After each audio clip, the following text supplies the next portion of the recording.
కింటాల్కు 500 bonus ఇస్తా, ఇంట్లో కోడలుంటే 2500, అత్తమ్మ ఉంటే ముసలమ్మ ఉంటే 4000. కేసీఆర్ గారు ముసలమ్మకో ముసలయ్యకో ఒకరికే ఇస్తున్నాడు, నేను ఇద్దరికి ఇస్తా, 8000 ఇస్తా ఇంటికి అని చెప్పి నమ్మబలికి ఈ రాష్ట్రంలో ఇవాళ ఓట్లు వేయించుకొని 100 రోజుల్లో గ్యారెంటీలన్నీ పూర్తి చేస్తామని చెప్పి డైలాగులు కొట్టి గద్దెనెక్కింది కాంగ్రెస్ ప్రభుత్వం రేవంత్ రెడ్డి గారి నాయకత్వంలో. రేవంత్ రెడ్డి గారు అన్నాడు ఏమేం మాటలు మాట్లాడిండో ఒక్కసారి గుర్తు తెచ్చుకోమని చెప్పి నేను కోరుతా ఉన్నా. ఇవాళ గ్రామీణ ప్రాంతాల్లో ప్రజలు ఏమనుకుంటున్నారో కూడా ఆలోచించమని చెప్పి కూడా నేను కోరుతా ఉన్నా. ఏమన్నాడు అన్నాడు ఆయన, డిసెంబర్ 9 నాడు నేను వస్తున్నా, రాగానే ఒక్క సెకండ్ కూడా ఆలస్యం చేయకుండా వెంటనే 2 లక్షల రుణమాఫీ మీద సంతకం పెడతా. ఇప్పటిదాకా లోన్ తెచ్చుకోని వాళ్ళు ఎవరైనా ఉంటే బ్యాంకుకు వండి ఊరకండి, తెచ్చుకోండి ఊరికి, నేను మాఫీ చేస్తా డిసెంబర్ 9 నాడు అని రేవంత్ రెడ్డి గారు చెప్పిన మాట దయచేసి గుర్తు తెచ్చుకోండి. డిసెంబర్ 9 అన్నాడు, అధికారంలోకి వచ్చిండు. ఆయన ప్రమాణ స్వీకారం నిజానికి సోనియా గాంధీ గారి జన్మదినం డిసెంబర్ 9 నాడు చేద్దామనుకున్నాడు. కానీ మళ్ళీ ఏమైందో 2 రోజులు ముందుకు జరిపింది. డిసెంబర్ 7 నాడే గద్దెనెక్కిండు. ఎందుకంటే ఎవరైనా కుర్చీ ఎక్కకపోతారేమో భయం. 2 రోజుల ముందే గద్దెనెక్కిండు. గద్దెనెక్కడం మాత్రం 2 రోజుల ముందెక్కిండు. కానీ 2 లక్షల రుణమాఫీ మాత్రం మాయమైంది. డిసెంబర్ 9 అన్నాడు, డిసెంబర్ 9 పోయింది, జనవరి 9 పోయింది, ఫిబ్రవరి 9 పోయింది, మార్చి 9 పోయింది, ఏప్రిల్ 9 పోయింది. నిన్న ముఖ్యమంత్రి గారు కొత్త కథ చెప్తున్నాడు, 15 ఆగస్టు వరకు పూర్తి చేస్తా. పెద్దలు చెప్తారు చూడు సామెత, ఓడ మీద ఉన్నప్పుడు ఓడ మల్లన్న, ఒడ్డుకెక్కినాక ఓడ మల్లన్న.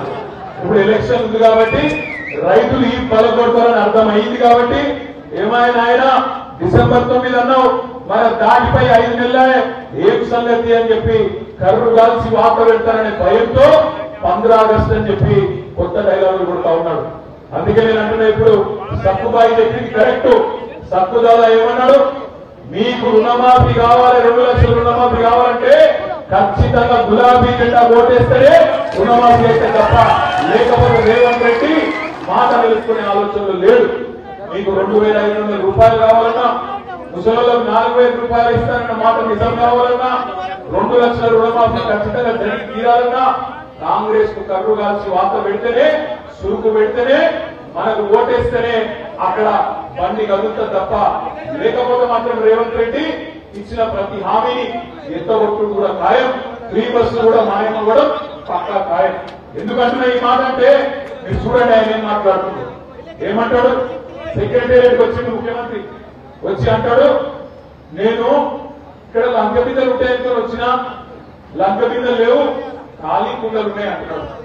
లంక బిందెల కోసం ఎవరు తిరుగుతారన్నా, గడ్డపాలలు పట్టుకొని, తట్టపాలలు పట్టుకొని, నెత్తి మీద అర్ధరాత్రి తువ్వాల కప్పుకొని, పాడుపడ్డ గడిలల్లా, పాడుపడ్డ బంగ్లాలల్లా, పాత పాత దేవాలయాలల్లా ఎవరు తిరుగుతాడు? ఎవరు? పచ్చి దొంగలు తిరుగుతారు. మరి ముఖ్యమంత్రి ఇదివరకు ఏం పని చేస్తున్నారో నాకు తెలియదు కానీ లంక బిందెలని మాట్లాడుతున్నాడు. ఒక ముఖ్యమంత్రి స్థాయిలో మాట్లాడవలసిన మాటలేనా? అదే విధంగా ఆయన మాట్లాడే మాటలంటే చాలా విచిత్రం. ఆయన మంత్రుడు ఏమైనా రేవంత్ రెడ్డి రైతు బంధు అన్నావు, రైతు బంధు 10,000 కేసీఆర్ పిచ్చివేస్తుండు, నేను రాగానే 15,000 ఇస్తా, రైతు భరోసా అన్నావు. ఏమైందయ్యా అంటే ఒక మంత్రి అంటాడు, వెంకటరెడ్డి అంటే ఆయన రైతు బంధు అడిగితే చెప్పు తీసుకొడతా అంటాడు. రైతు బంధు అడుగుతానట చెప్పు తీసుకొడతారట. నేను అడుగుతా ఉన్న ఆదిలాబాద్ లో ఉండే రైతు బిడ్డలందరికీ, ఆదిలాబాద్ లో ఉండే గిరిజన బిడ్డలందరికీ కేసీఆర్ గారు ఉన్నప్పుడు 10 ఏళ్ల పాటు 70,000 కోట్ల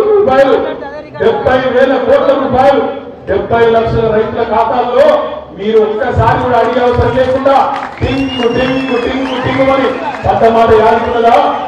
ఆ రోజేమో మీరు అడిగే అవసరం లేకుండా, దండం పెట్టే అవసరం లేకుండా, దరఖాస్తు పెట్టే అవసరం లేకుండా 70 లక్షల మంది రైతుల ఖాతాల్లో కడుపులో చల్ల కదలకుండా అక్కడ మీరు కూర్చుంటే కూడా మీ బ్యాంకు ఖాతాల్లో 70,000 కోట్ల రూపాయలు వేసిండు కేసీఆర్ గారు.